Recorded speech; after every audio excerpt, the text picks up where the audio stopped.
Hello dear students, welcome to the official YouTube channel of the home academy. इससे पहले कि हम अपनी वीडियो स्टार्ट करें, आपको मैं दो बातें बता देता हूं। ऐसे स्टूडेंट जिन्होंने अभी तक होम एकेडमी यूट्यूब चैनल को सब्सक्राइब नहीं किया है, तो सबसे पहले चैनल को सब्सक्राइब करें, बेल आइकन को प्रेस करें ताकि हमारी आने वाली वीडियोस की नोटिफिकेशन आपको मिलती रहे। और साथ में हमारे social media accounts like Facebook, Instagram और टेलीग्राम से ज़रूर जुड़िए, जिसमें आपके लिए एजुकेशनल कंटेंट अपलोड किया जाएगा। स्टार्ट करते हैं हम आज की वीडियो। लास्ट में हमने केमिस्ट्री से वो 20 क्वेश्चन वो डिस्कस किए थे और एक क्वेश्चन में आपको होमवर्क दिया हुआ था।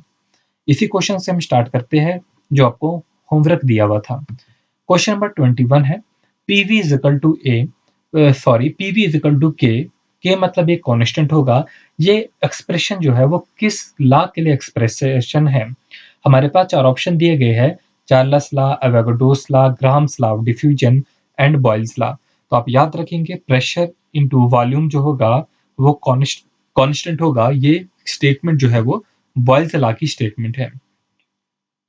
क्वेश्चन नंबर 22, देखिए जो भी मैं क्वेश्चन डिस्कस करूंगा ना, आप लास्ट में वो जरूर बताएंगे कि हमने 20 अगर क्वेश्चन आज के डिस्कस किए तो इसमें से आपके कितने क्वेश्चन ठीक है। इसलिए अपनी एक नोटबुक और पेन वो अपने साथ रखें और लास्ट में कमेंट जरूर करना कि आपके टोटल क्वेश्चन वो कितने ठीक हुए हैं। तो अभी तो पता चलेगा कि आप कितने एंगेज हो इन वीडियोस के साथ, इन लेसन्स के साथ। क्वेश्चन नंबर 22 है, conversion of gas into liquid. अब गैस जो होती है वो लिक्विड में कन्वर्ट हो रही है। इस प्रोसेस को हम क्या कहते हैं? इस प्रोसेस को हम सॉलिडिफिकेशन तो नहीं कहेंगे, मेल्टिंग भी नहीं कहेंगे, बल्कि क्या कहेंगे? कंडेंसेशन। जब कभी गैस वो लिक्विड में कन्वर्ट होती है तो हम उसे कंडेंसेशन कहते हैं। क्वेश्चन नंबर वो 23 है, which of the following postulate is wrong regarding the kinetic theory of the gases? हमारे पास कुछ जो postulates दिए गए हैं, तो पूछा गया है वो कौन सा postulate है जो कि इसमें से एक postulate ऐसा है जो wrong है। किसके related? kinetic theory of the gases के रिलेटेड। और वो postulates कौन सा है? पहला, it is based on wave nature of matter, और यही postulate पहला ही वो हमारे पास wrong होगा।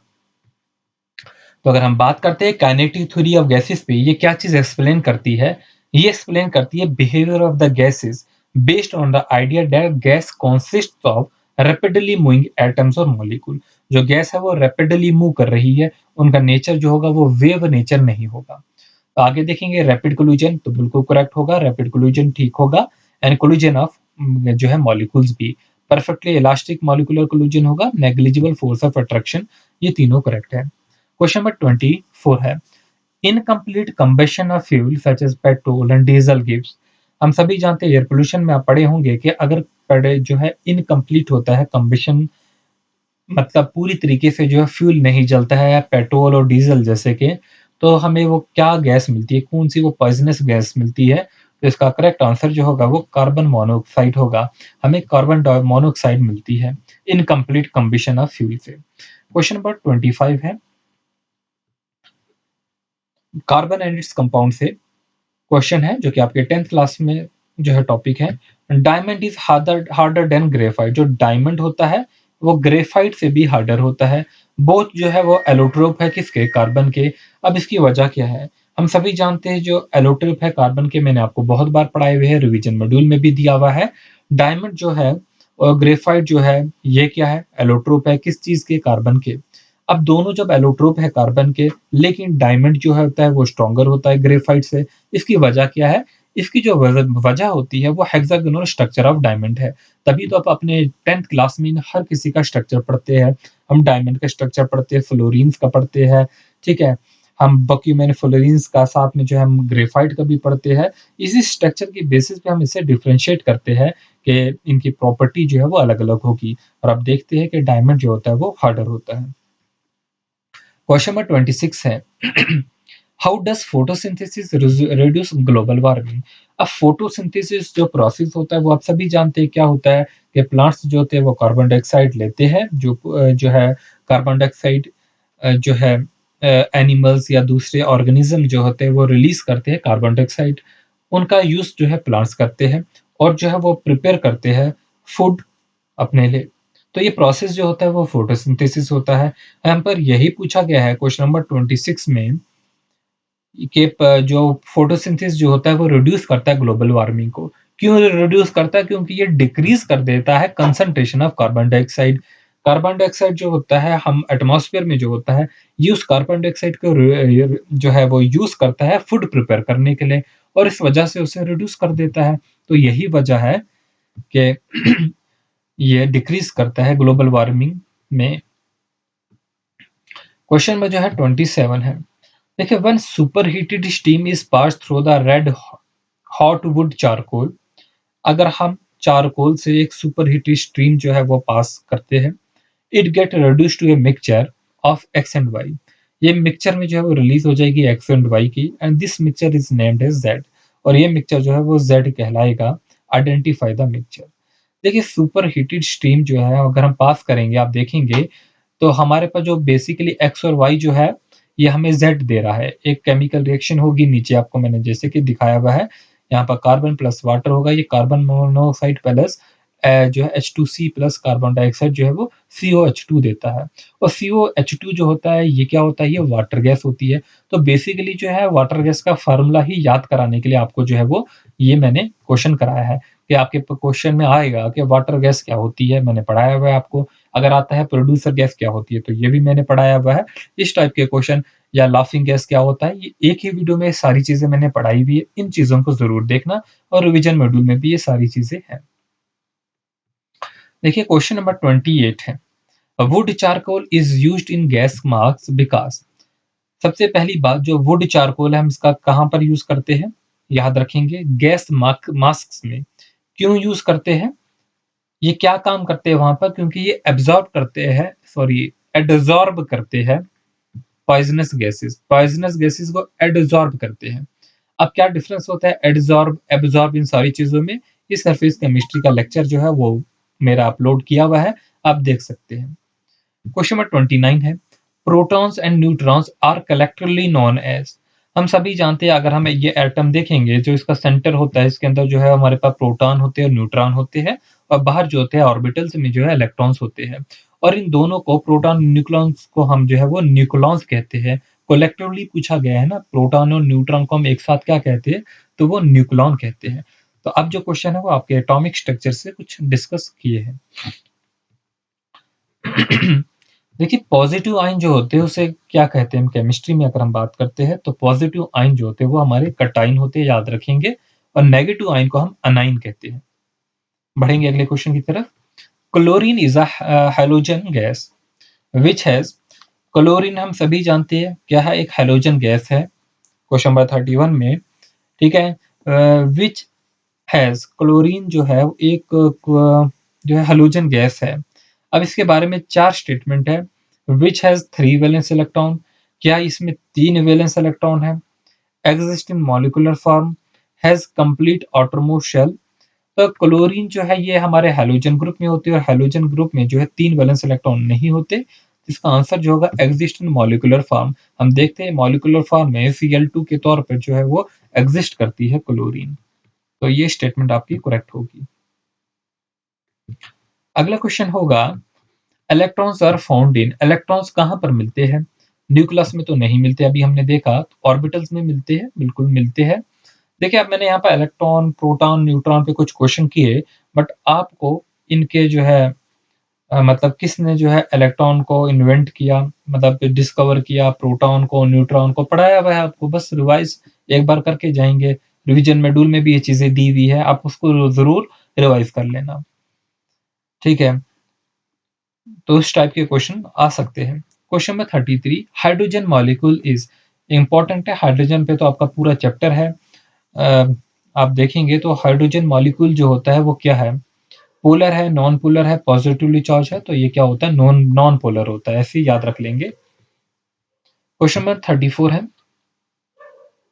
Most of the matter around us is in the form of. हमारे आसपास जो भी ज्यादातर मैटर मिलता है वो किस फॉर्म में होता है? क्या वो एलिमेंट्स की फॉर्म में होता है, कंपाउंड्स की फॉर्म में होता है, आयंस की फॉर्म में होता है? तो आप सभी जानते हैं ये ज्यादातर कंपाउंड्स के फॉर्म में होता है, एलिमेंट्स के फॉर्म में नहीं होता। क्वेश्चन नंबर 35 है। Mendeleev classified the elements on the basis of their. देखिए, मॉडर्न पीरियोडिक टेबल से मेंडलीव थे, उनसे पहले भी हमारे पास जो है डोबर्नियर क्लासिफिकेशन थी। डिफरेंट डिफरेंट साइंटिस्ट आए अपने-अपने टाइम में और एलिमेंट्स को जो है वो क्लासिफाई करने की कोशिश की। तो हम यहाँ पर जो बात करेंगे वो इस वक़्त मेंडेलीव ने जो क्लासिफिकेशन की उससे रिलेटेड है। अब मेंडेलीव ने जो क्लासिफिकेशन की थी उसने जो एटम जो हमारे एलिमेंट्स थे उनको किस बेसिस पे अरेंज किया हुआ था। मेंडेलीव ने जो थे एटॉमिक मास और केमिकल प्रॉपर्टीज पे जो है अरेंज किया था। तो उसका ऑप्शन नंबर सी जो होगा वो करेक्ट होगा। इसके बाद मोस्ले आते हैं। मोस्ले जो है एटॉमिक नंबर पे जो है उन्हें जो है वो अरेंज करते हैं। तो हमारा जो मॉडर्न पीरियोडिक टेबल था वो हेनरी मोस्ले का था। फिर in the modern periodic table question number 36 है the elements of a similar group have similar properties because they have the same. अब देखिए मॉडर्न पीरियोडिक टेबल में हमारे पास से ग्रुप्स होते हैं, ठीक है, पीरियड्स होते हैं, ग्रुप्स होते हैं, इस तरीके से पीरियड्स भी होते हैं, ठीक है। अब देखेंगे जो ऊपर से नीचे एक ग्रुप में होगा ना, एक ग्रुप में जो भी होगा उनके सारों की जो है वो वैलेंस इलेक्ट्रॉन सेम होंगे क्योंकि उनकी जो है वो प्रॉपर्टीज जो है वो सेम है। तो इनकी प्रॉपर्टीज सेम क्यों होती है? क्योंकि इनमें जो नंबर ऑफ वैलेंस इलेक्ट्रॉन्स होते हैं वो सेम होते हैं। एटॉमिक नंबर सेम नहीं होते बल्कि एटॉमिक नंबर पहले 1 होगा, फिर 2 होगा, फिर 3 होगा, इस तरीके से एटॉमिक नंबर बढ़ते जाते हैं। लेकिन जो इसमें सेम होता है वो क्या होता है? वो वैलेंस इलेक्ट्रॉन्स जो होते हैं वो सेम होते हैं। तभी तो आप देखेंगे हैलोजन ग्रुप देखें या नोबल गैसेस देखें, उन सारों में जो है सेम जो है वो वैलेंस इलेक्ट्रॉन्स होते हैं। क्वेश्चन नंबर 37 है। देखिए और मैंने पीरियोडिक टेबल आपको एनिमेटेड वीडियो के थ्रू बहुत अच्छे से करवाया हुआ है। ठीक है, इतनी अच्छी डिटेल में एनिमेशन के थ्रू करवाया है, आप उस वीडियो को ज़रूर देख लेना पीरियोडिक टेबल की। क्वेश्चन नंबर 37 है, which of the following scientist discovered that the atomic number of an element is a more fundamental property of an element than its atomic mass. पहले तो ये स्टेटमेंट ही आप याद रखेंगे कि वो कौन से साइंटिस्ट हैं जिन्होंने ये डिस्कवर किया था कि एटॉमिक नंबर जो एलिमेंट का होता है, किसी भी एलिमेंट का, वो एक फंडामेंटल प्रॉपर्टी है, एक मोर फंडामेंटल प्रॉपर्टी है, मतलब उसकी ज्यादा इंपॉर्टेंस है फंडामेंटल प्रॉपर्टी में than the atomic mass. Atomic number की जो है वो ज्यादा जो है वो प्रायोरिटी दी गई थी। वो थे हमारे हेनरी मोस्ले और इन्होंने ही जो था ये मॉडर्न पीरियोडिक टेबल बनाया था। देखिए ठीक है, अगले क्वेश्चन की तरफ जो है वो बढ़ेंगे।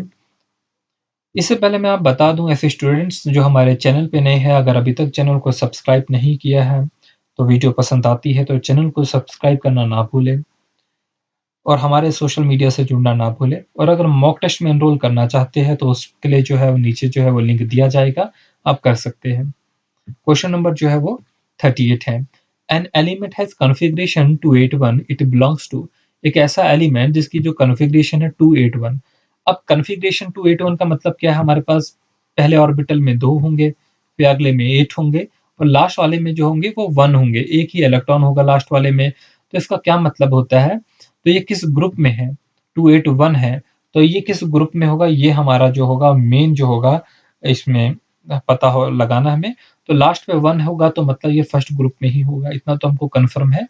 और कौन-सा पीरियड होगा? 381 281 है, मतलब ये हमारे में हमें पता है पहले में 2 आते हैं, अगले में जो है वो 2 आते हैं और उससे तीसरे में होगा तो थर्ड पीरियड होगा।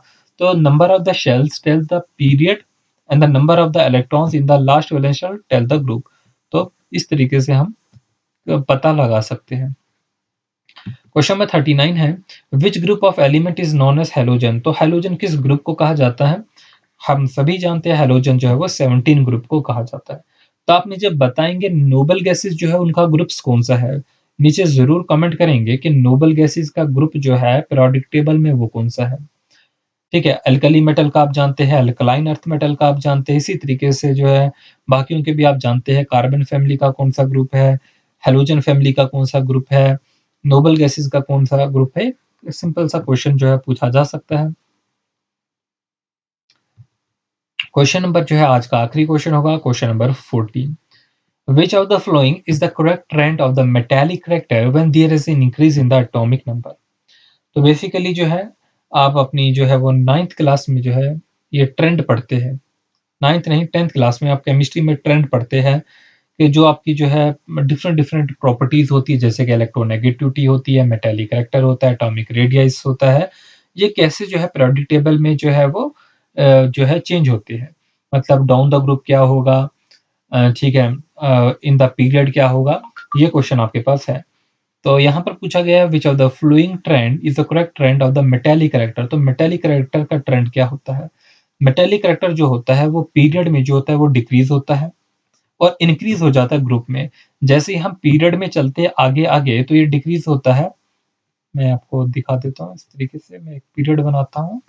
देखिए जैसे ही हम पीरियड में चलेंगे ना आगे को, ये डिक्रीज होगा और और जब हम ग्रुप में चलेंगे आगे तो ये इंक्रीज होगा। ऐसे हमारे पास जो होते हैं वो प्रायोरिटी टेबल में ऐसे ऐसे ग्रुप्स होते हैं और इस तरीके से ही हमारे पास पीरियड भी होते हैं। तो आपका आंसर जो होगा वो करेक्ट होगा, decrease in the period and increase in the जो ग्रुप होगा। तो होपफुली जो है वीडियो आपको पसंद आई होगी।